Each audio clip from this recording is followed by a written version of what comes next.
The runoff election between Democrat Reverend Raphael Warnock and Republican Senator Kelly Loeffler will factor greatly in determining the balance of power in the Senate.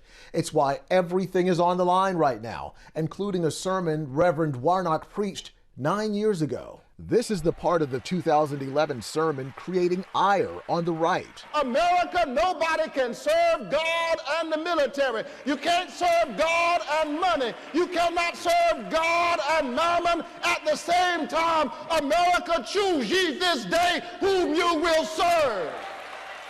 The words prompting harsh rebuke from Warnock's Republican opponent, Kelly Loeffler, who tweeted, "Reverend Warnock, you owe every active duty military service member and veteran an apology. Shameful." RNC spokesperson Liz Harrington called the sermon insulting. In fact, this nation was founded on brave men and women willing to enter into the fray and fight for our freedoms and sacrifice so much. I think it's unfortunate and shameful that they are trying to distort not only my message, but the message of Scripture.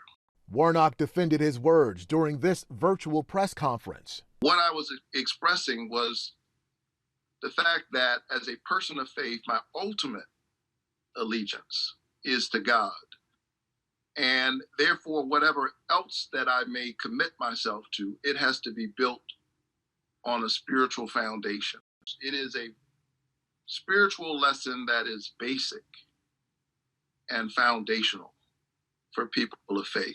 More criticism came the same week after this tweet from Reverend Warnock, which said, "I will always fight for reproductive justice." Former NFL player and devout pro-life Christian Benjamin Watson clapped back, "Pastor, equal access to kill a son or daughter is not justice." I think these statements are a pattern by Mr. Warnock that shows very outside of the mainstream views that he holds, that I think are too extreme and too radical for Georgia, but too radical for the majority of Americans as well. Warnock explained during the press conference that he has many veterans in his congregation who heard that sermon back in 2011, and they weren't confused about the message. He also said previously that the right to choose, or reproductive justice as he calls it, is a part of health care, which he says is a human right. He says government should not interfere with that decision-making process, and he says that is consistent with his view as a Christian minister. Eric Phillips, CBN News.